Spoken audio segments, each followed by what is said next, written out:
Hello students, welcome to virtual class by Municipal Corporation of Greater Mumbai. Today we are going to learn English. Hello बच्चों, welcome to virtual class. Myself Sagar Vasant Mahale, your standard 9th English teacher, and today we are going to see a very new chapter and we are going to understand it very carefully. तो आज का जो chapter है बच्चों ये एक नाटक के आधार पर है। तो इस नाटक में कुछ पात्र है यानी कुछ कैरेक्टर्स है, उन सारे कैरेक्टर्स के डायलॉग्स है और हमें एक डायलॉग को अच्छे से समझकर और अच्छे से हमको इस नाटक को समझना है। लेकिन इस चैप्टर का और इस नाटक का नाम क्या है पहले वो जान लेते हैं।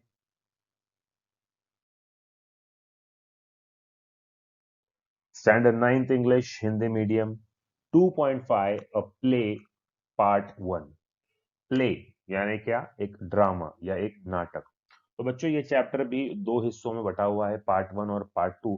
तो आज हम पार्ट 1 के बारे में पहले जानकारी लेंगे और इस चैप्टर को शुरू करने से पहले सबसे पहले हम क्या करेंगे? सबसे पहले हम चिट चैट यानी वार्मिंग अप के कुछ सवाल है, उन सवालों के जवाब ढूंढने की कोशिश करेंगे। तो आइए देखते हैं warm up. Chit chat. Do you like to watch plays? तो बच्चों ये सवाल आपसे किया गया है। आप इसके जवाब कमेंट सेक्शन में दे सकते हो या अपनी किताब में लिख सकते हो कि आपको ड्रामा देखना या प्ले देखना पसंद है क्या।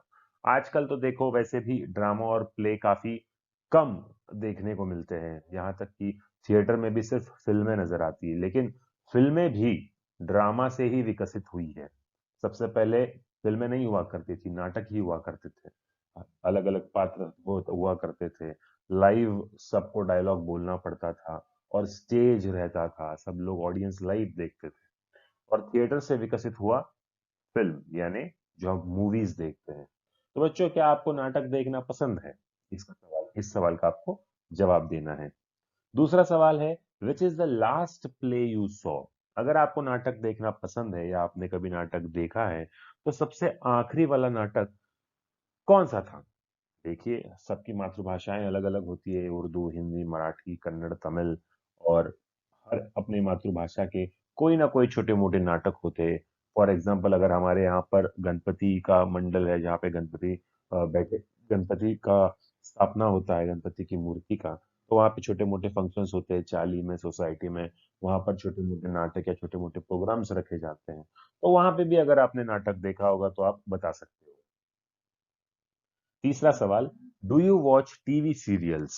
Specially question for all girls section. देखिए गर्ल्स को या लेडीज को, महिलाओं को जरा टीवी सीरियल्स देखने को ज्यादा अच्छा लगता है। और जरूरी नहीं कि सिर्फ गर्ल्स ही देखते हैं, बॉयज भी अलग अलग टाइप के सीरियल्स देखते हैं। कोई वेब सीरीज हो या इंडियन आइडल का प्रोग्राम हो, डांस इंडिया डांस का प्रोग्राम हो या कोई वेब सीरीज हो, ऐसे अलग अलग सीरियल्स देखना पसंद है। अगर आपको पसंद है तो कौन सी वाली आपको पसंद है आप कमेंट सेक्शन में हमें बता सकते हैं। Do you like slow moving serials? अब आपको सीरियल्स कैसे पसंद है? जो फटाफट आपको मतलब 10-12 एपिसोड में खत्म हो जाए वो वाली सीरियल्स पसंद है, या जो लंबी लंबी चलती रहती है, स्लो स्लो स्लो स्लो मतलब स्लो मोशन नहीं, स्लो मूविंग यानी उस जो कहानी है उस कहानी को आधे आधे आधे घंटे में थोड़ा थोड़ा थोड़ा थोड़ा, जैसे डेली सोप होता है या सिटकॉम जिसे कहते हैं, वैसे अगर चलता रहे वैसी वाली सीरियल पसंद है क्या आपको? ये सवाल पूछा गया है। नेक्स्ट क्वेश्चन है, do you like stories from the past? क्या आपको कहानियां पसंद है जो पुरानी कहानियां है? फॉर एग्जाम्पल ऐतिहासिक कहानियां होती है यानी इतिहास से जुड़ी हुई कहानियां होती है, या आपके घर में दादा दादी आपको उनके बचपन की कुछ किस्से कहानियां सुनाते हैं, वो पसंद है? पास्ट यानी हमारे अतीत से जुड़ी हुई जो भी बातें हैं, जो भी कहानियां हैं, क्या वो कहानियां आपको सुनना पसंद है? तो बच्चों ये कुछ सवाल थे चिट चैट के। तो इस सवाल में आप देख सकते हैं कि हर सवाल में प्ले, ड्रामा, स्टोरी, सीरियल्स, इन सब के बारे में पूछा गया है। तो इसका मतलब जो आज का हमारा चैप्टर है वो प्लेज यानी ड्रामा से ही कंप्लीटली ताल्लुक रखता है। तो सवाल क्या थे? सबसे पहला, do you like to watch plays? दूसरा, which is the last play you saw? तीसरा, do you watch TV serials and which one? Do you like slow moving serials? And last one, do you like stories from the past? Now let's begin with our chapter.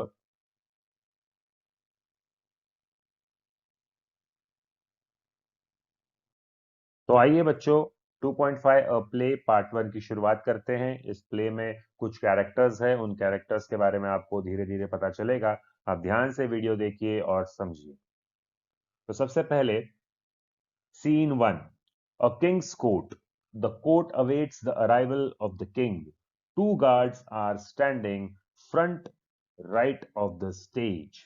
बच्चों scene 1 है, सामने एक stage लगा हुआ है जहां पर राजा का दरबार बताया गया है और सारे कोर्ट में जो लोग हैं वो राजा के आगमन का इंतजार कर रहे हैं और कोर्ट के गेट पर दो गार्ड यानी दो सिपाही खड़े हुए हैं। वो आपको अभी नजर आएंगे इस तरह से। तो ये दो सिपाही अब आपस में कुछ बातें करने वाले, कुछ डायलॉग्स एक्सचेंज करने वाले। आइए देखते हैं वो आपस में क्या बात कर रहे हैं। सबसे फर्स्ट गार्ड सेकंड गार्ड को कहता है, to the second guard, be alert, the king is about to arrive. पहला गार्ड कहता है कि चौकन्ने और सावधान रहो, अब महाराजा जो हैं उनका आगमन बस थोड़ी देर में होने ही वाला है। तब दूसरे गार्ड ने जवाब दिया, Who wants to be alert? Life seems like one long sleep in this land. I am at ease all day, though I am a guard. अब दूसरा गार्ड जो है वो बड़े आराम से कह रहा है कि सावधान रहने की क्या जरूरत है और कौन चाहता है सावधान रहना। लाइफ का मतलब क्या है, एक बड़ी सी लंबी सी नींद इस लैंड के ऊपर, और मैं तो बड़े विश्राम के साथ खड़ा हूँ। पूरा दिन मुझे बस यहाँ पे खड़ा रहना है, रहना होता है। क्यों? क्योंकि हम गार्ड है। गार्ड का काम क्या होता है? बस खड़ा रहना, राजा आए तो झुककर सलाम करना, और क्या करना। तब इस बात पर पहले गार्ड ने कहा, how boring, I wonder if some interesting drama will unfold at the court today, it would enliven the atmosphere. तब ये जो गार्ड है, पहला गार्ड, उसे भी उस दूसरे गार्ड की बात से थोड़ी सी सहमति हुई कि हाँ यार, तुम सच कह रहे हो। हम गार्ड लोगों की नौकरी कितनी बोरिंग होती है। मैं तो आज ये सोच रहा था कि आज के कोर्ट में कुछ ऐसा मसालेदार चटाकेदार ड्रामा होना चाहिए कि हमारा जो ये बोरिंग दिन भर का खड़ा रहने का काम होता है उसमें से थोड़ा मनोरंजन प्राप्त हो। थोड़ा सा मनोरंजन होगा तो मजा आएगा। और इसी तरह से वो बातचीत कर रहे थे। तब दूसरे गार्ड ने फिर से जवाब दिया, I would be equally happy if there was none, enter the disciple looking around. अब यहाँ पर सेकंड गार्ड जो है वो कह रहे हैं, I would be equally happy if there was none. मतलब जो पहला गार्ड है वो एक ये कह रहा है कि अगर ड्रामा कुछ हो जाए आज, आ, कुछ भी हो जाए इसमें कोर्ट में तो थोड़ा मजा आएगा। लेकिन ये क्या कह रहे हैं दूसरे गार्ड कि नहीं यार, मुझे तो ऐसे लग रहा है कि आज कुछ भी नहीं होना चाहिए, मैं चुपचाप बैठे रहूं और चुपचाप अपना अपना काम करके घर चले जाऊं। सबको ऐसे ही लग रहा था। और तब नीचे कहा गया है ब्रैकेट में, देखिए, enter the disciple looking around. अब यहाँ पर एक डिसाइपल की एंट्री हो रही है। डिसाइपल का मतलब होता है बच्चों शिष्य। शिष्य किसका होता है? गुरु का, या किसी साधु महाराज का, या किसी बाबा का। तो शिष्य का मतलब होता है डिसाइपल। अब वो डिसाइपल यहाँ पर आ गए हैं और ये गार्ड्स अब उनकी पूछताछ करने वाले हैं। पहले गार्ड ने कहा, halt, you are a stranger, give your identity. तब डिसाइपल ने कहा, यू आर राइट, I am a visitor here, a disciple of the wise sage from the Gangor forest, which lies to the east of your kingdom. तब disciple यानी शिष्य जो महोदय ने कहा कि आप सही कह रहे हो, मैं यहाँ पे अनजान व्यक्ति हूँ, मैं यहाँ पर एक विजिटर बनकर आया हूँ, मैं यहाँ पर एक विजिटर यानी यहाँ पर मैं विजिट करने आया हूँ, मैं देखने आया हूँ। मैं एक्चुअली एक शिष्य हूँ, एक बड़े बुद्धिमान साधु महाराज है, उनका मैं शिष्य हूँ। और वो साधु महाराज घनघोर जंगल में रहते हैं, घनघोर फॉरेस्ट, जो कि आपका जो राज्य है उसके ईस्ट दिशा में पड़ता है। What the disciple is trying to convince that yes, I am a known person over here, I am a visitor, and I am also a disciple of the wise sage from the Gangor forest, which lies to the east of your kingdom. At that sentence, after listening to the disciple, the first guard said again, what brings you here? आपको यहाँ पर आप यहाँ पर क्यों आए हो? क्या काम है आपका? तब डिसाइपल ने जवाब दिया, I have heard amazing stories about this kingdom of Andher Nagari. and the great King Chopat. I am especially impressed by the fact that everything in the market is sold at the same price, no complications. तब disciple यानी शिष्य ने कहा कि मैंने आपके इस अंधेर नगरी के राज्य के बारे में काफी दिलचस्प कहानियां सुनी है और खास करके आपके जो महाराजा चौपट है उनकी तो तारीफों के पुल बंधे हुए हमने सुने। I am specially impressed by the fact, मैं सबसे ज्यादा इम्प्रेस्ड इस बात से हूं कि यहाँ पर मार्केट में जो कीमत से वो चीज बनती है उसी कीमत में वो बेची जाती है, यानी कोई फायदा या कोई नुकसान नहीं होता। No complications are there. तो ये सारी बातें सुनकर मेरा दिल मान नहीं रहा था और इसीलिए मैं अंधेर नगरी विजिट करने के लिए आ गया। बस मैं घूमने आया हूं, एक टूरिस्ट समझ लो मुझे। और आज मुझे यहीं पे ऐसे ही राजा चौपट जी के दर्शन हो जाते तो अच्छा लगता, इसीलिए मैं यहाँ पर आया हूँ। तब फर्स्ट गार्ड ने कहा, you have heard right, in our land you can buy the most rich and delectable sweets for the same price as an equal measure of vegetables. तका सेर भाजी, तका सेर खाजा। I am quite happy about it, it makes life easy. तब जो first guard जो disciple के साथ पूछताछ कर रहा था उसने जवाब दिया कि आपने बिल्कुल सही सुना है महोदय, हमारे किंगडम में यानी हमारे राज्य में आप सबसे ज्यादा कीमती डिलेक्टेबल स्वीट्स खरीद सकते हो। उसकी प्राइस एकदम सेम है जो कि वेजिटेबल्स की प्राइस है, इक्वल मेजर का। समझो अगर आप 1 किलो मिठाई लेते हो या 1 किलो कोई सब्जी लेते हो तो दोनों के भाव बिल्कुल भी सेम है। और इसीलिए मुझे ये चीज बहुत अच्छी लगती है हमारे राज्य के बारे में, ये हमारा जीवन बड़ा आसान कर देता है। अब आगे क्या हुआ? तब डिसाइपल यानी शिष्य ने कहा, so it would be a good idea to settle in this land, but first I would like to attend the court today and pay my respects to the mighty king Chaupat. तब disciple ने कहा कि हाँ भाई हाँ, हमें पता है कि आपकी जिंदगी काफी आसान हो जाती है ऐसे भाव, जो ऐसे मार्केट के जो रूल्स है, यहाँ के जो कानून है, उसके वजह से आम आदमियों को भी बहुत अच्छा महसूस होता होगा। और इसीलिए मेरा मन ये कह रहा है कि एक अच्छा राज्य है का मैं भी यहाँ पर अपने परिवार के साथ सेटल हो जाऊं, ये ऐसे सोच रहा हूं। लेकिन सेटल होने से पहले आज मुझे कोर्ट में जाकर यानी राजा के दरबार में जाकर जो ऑलमाइटी है, ऑलमाइटी का मतलब क्या होता है, जो महान राजा है किंग चौपट, उनके दर्शन लेने हैं और मेरा रिस्पेक्ट उन्हें पे करना है, यानी मैं उन्हें आदर आदर देना चाहता हूं, मैं उनकी रिस्पेक्ट करना चाहता हूं, मैं उसको उनके दर्शन करना चाहता हूं।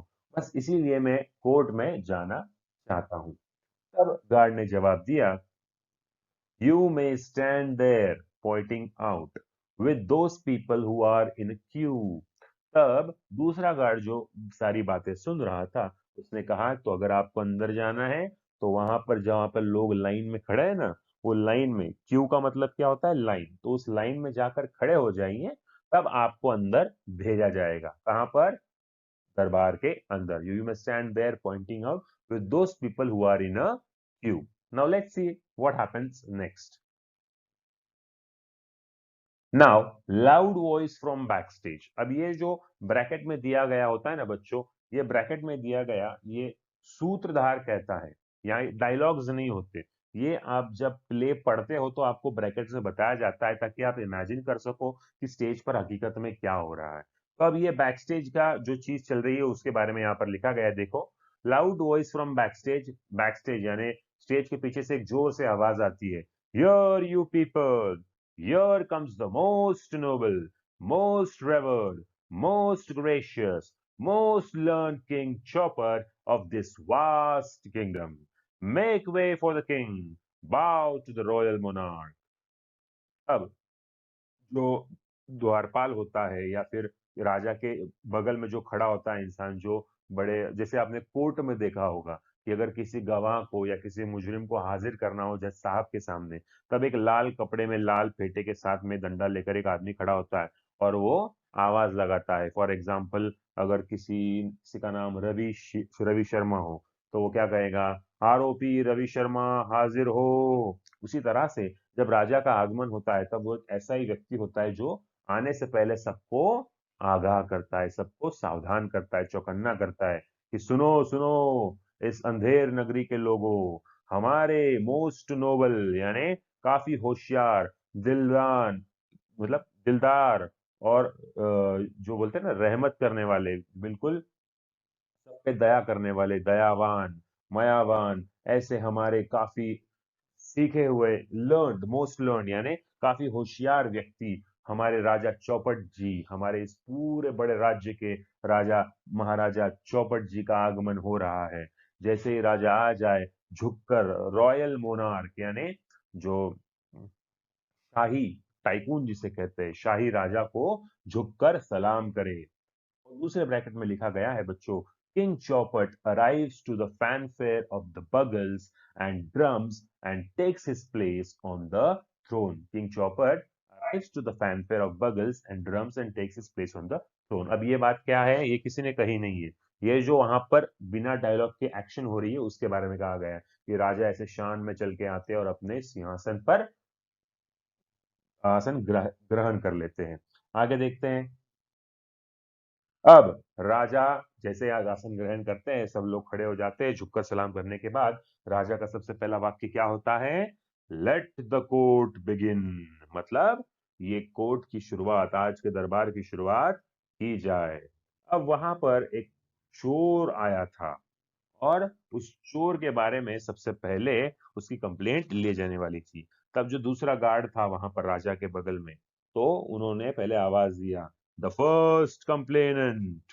कंप्लेनेंट का मतलब जो फरियाद लेकर आया है उसको कहते हैं। तो जो सबसे पहली फरियाद लेके आया है हाजिर हो। तब वो चोर वहां पर आया, झुककर राजा को सलाम किया और कहा, justice, O most great king, I beg for justice. तो उसने सबसे पहले क्या कहा, झुककर, न्याय, मेरे महान राजा, मैं न्याय की भीख मांगता हूं आपसे। तब राजा ने पूछा, and what is your complaint. तो राजा ने क्या पूछा, आपकी फरियाद क्या है, आपकी कंप्लेंट क्या है। तब चोर ने कहा, in this great land of Andher Nagari, my friend and I have been truly hardworking, honest thieves. All these years we have been true to our profession. And what is our reward? Last night, with great efforts, we made a hole in the wall of a merchant's house when all his family were away. अब चोर महाराज जी कह रहे हैं कि ये बड़े से great land of Andher Nagari में मेरा दोस्त और मैं, हम काफी मेहनती और ईमानदार चोर हैं। अब बच्चों बताइए, क्या चोर मेहनती और ईमानदार होते हैं? लेकिन ये थोड़ी कॉमेडी ड्रामा है, तो इसमें जो जो बातें हैं पहले आप सुन लीजिए, समझ लीजिए, उसके बाद में आपको मॉरल ऑफ द स्टोरी बताऊंगा। तो यहाँ पर चोर महाशय कह रहे हैं कि मैं और मेरा मित्र, हम दोनों भी अंधेर नगरी के काफी मेहनती और ईमानदार चोर है। हम इतने सालों से हमारे प्रोफेशन के साथ यानी हमारे जो कामकाज है उसके साथ हम काफी लॉयल हैं। और हमारा रिवॉर्ड क्या मिला, क्या मिला हमें आज तक अंधेर नगरी से? कल रात को बड़े ही मेहनत के साथ हमने एक बड़े व्यापारी के घर की दीवार में जब छेद कर रहे थे, तो वो दीवार इतनी कच्ची थी कि वहां पर क्या हुआ, आइए देखते हैं।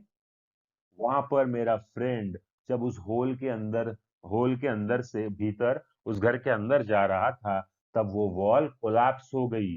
My friend peered through that hole into the house when suddenly the wall collapsed. Wails louder. अब वो चोर और जोर से रोने लगा। And my friend was instantly killed, my lord. I have lost my only friend and partner. Oh king, it's the merchant's fault for living in a house with such weak walls. अब ये चोर महाशय उस व्यापारी को, जिसके घर पे ये चोरी करने गए थे, उस व्यापारी को ये इल्जाम लगा रहे हैं कि मर्चेंट की गलती के वजह से मेरा चोर दोस्त मारा गया है।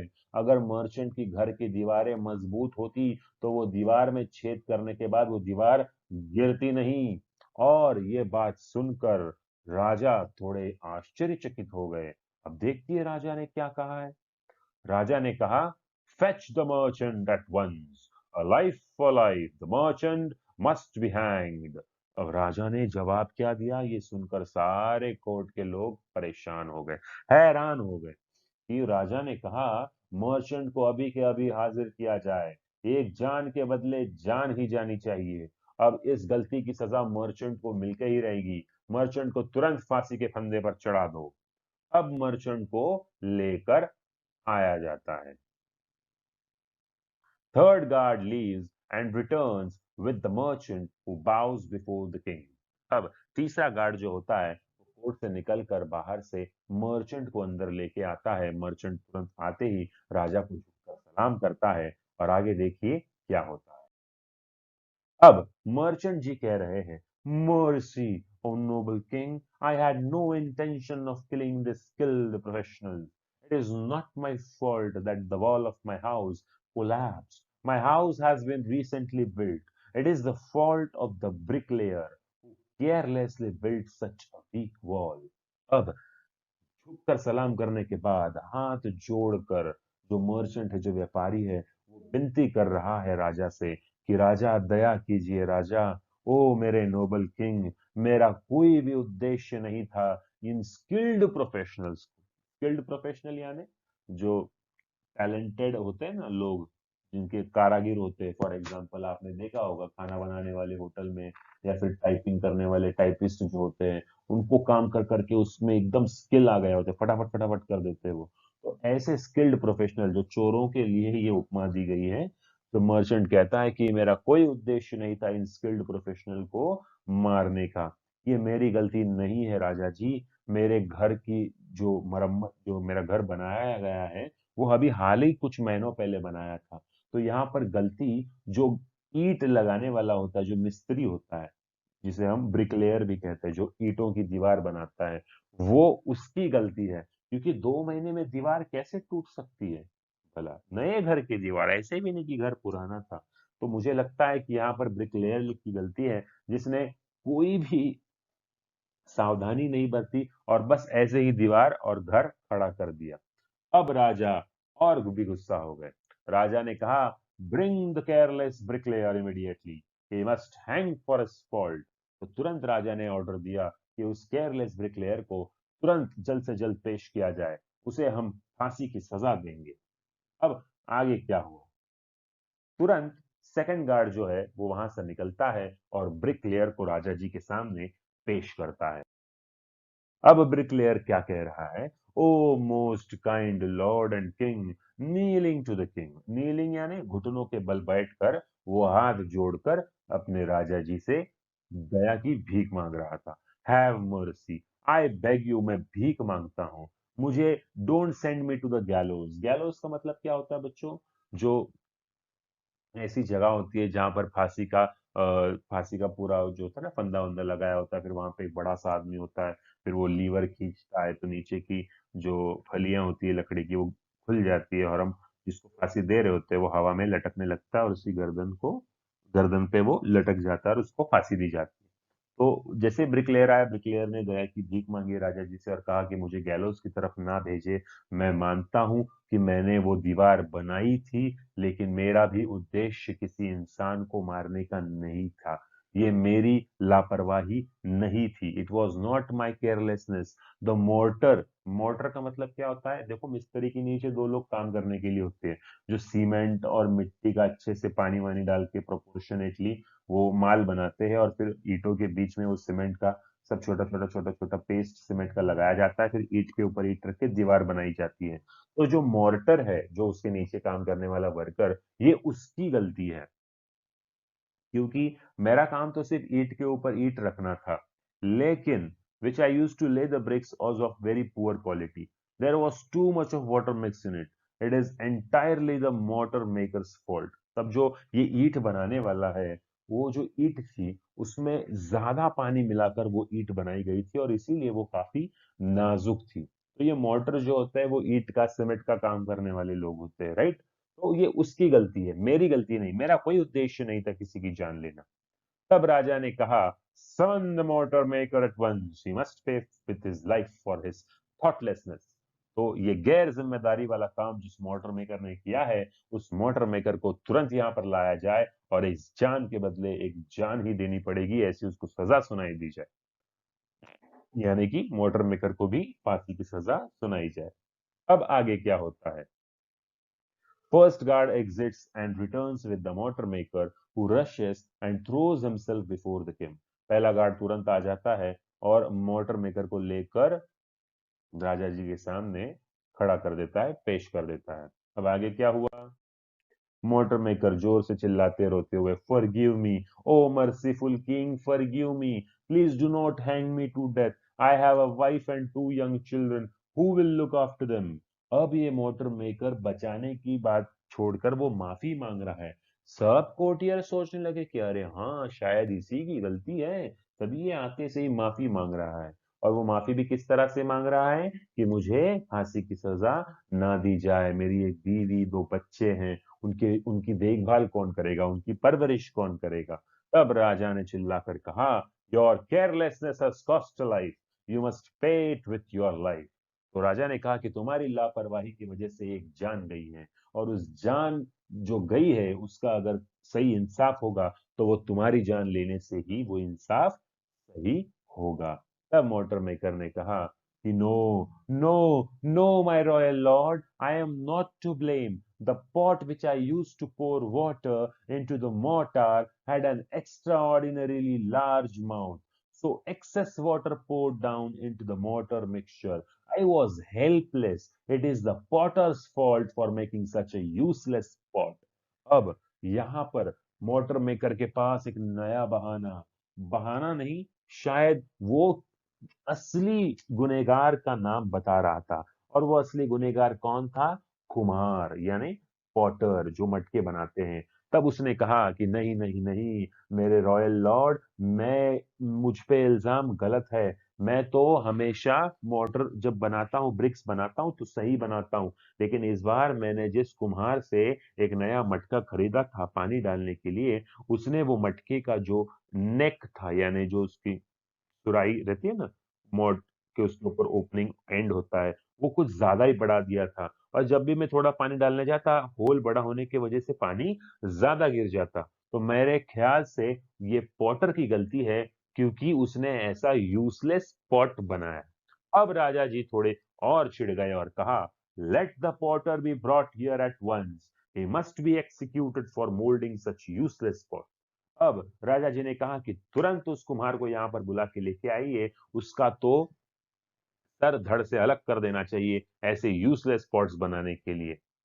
तब जो गार्ड थे, वो गार्ड तुरंत कोर्ट से निकलते हैं और पॉटर को लेकर आकर राजा जी के सामने हाजिर करते हैं।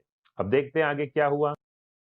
अब जो पॉटर जी हैं, वो कावरिंग बिफोर द किंग, यानी थर-थर काँप रहे थे। और पॉटर ने कहा, your Majesty, show mercy to this humble potter. I agree the pot I made and sold to the mortar maker was a defective one, but I am not guilty, sir. As I was molding that pot, I heard the sweet, delicate tinkling of anklets.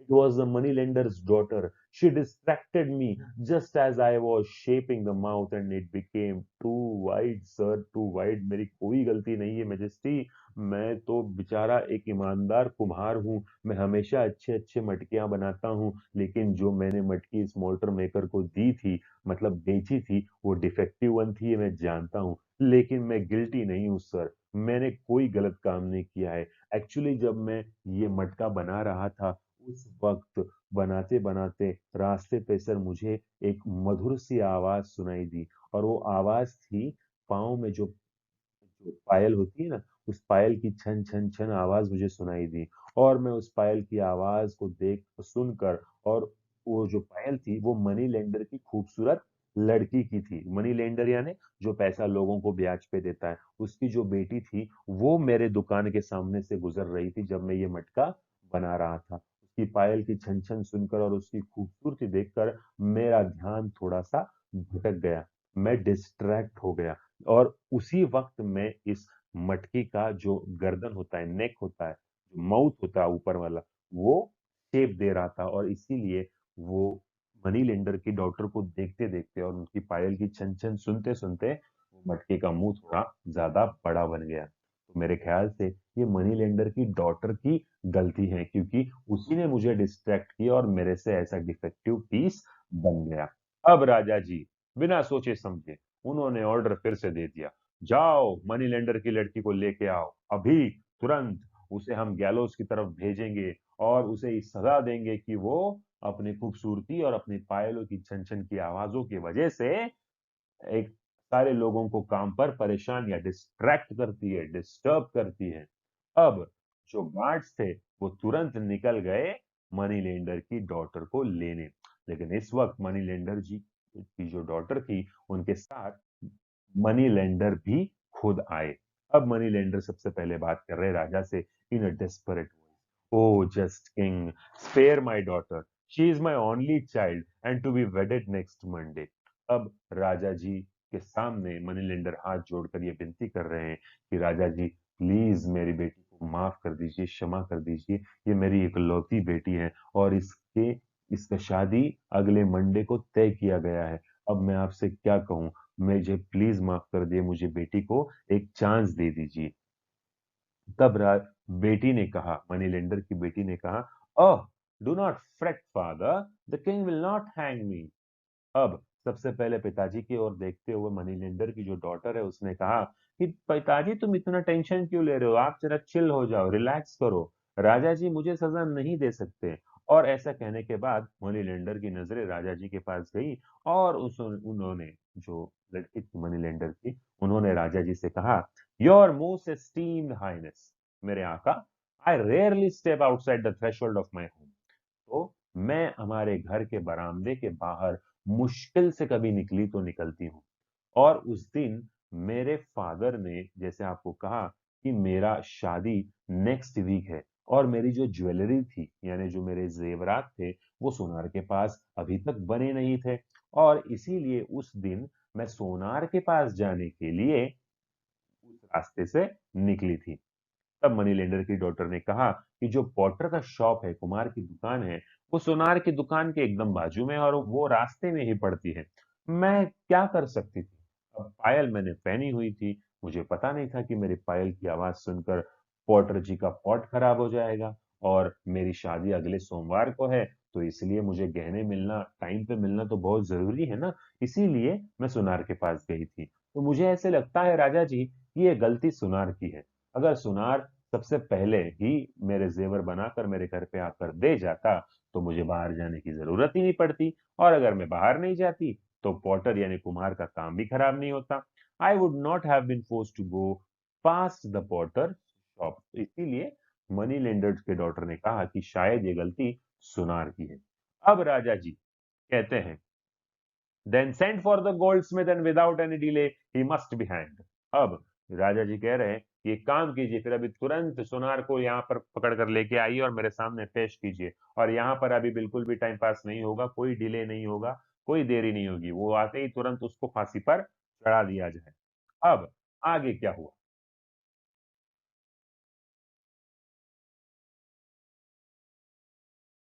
आगे जो हुआ बच्चों वो हम part 2 में देखेंगे। 2.5 a play part 2 to be continue. इसके बाद आने वाले वीडियो के में हम पार्ट 2 देखेंगे।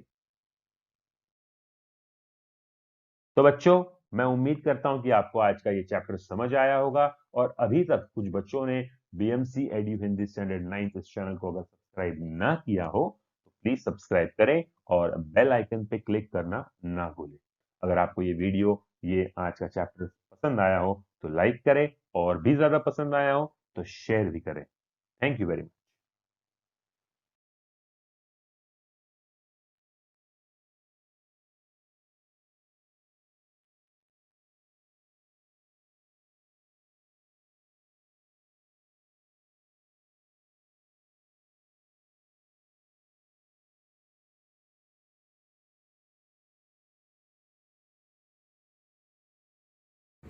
Thank you, students. This was our today's lecture. And don't forget to press the bell icon as well as the subscribe button for more interesting videos. Thank you very much.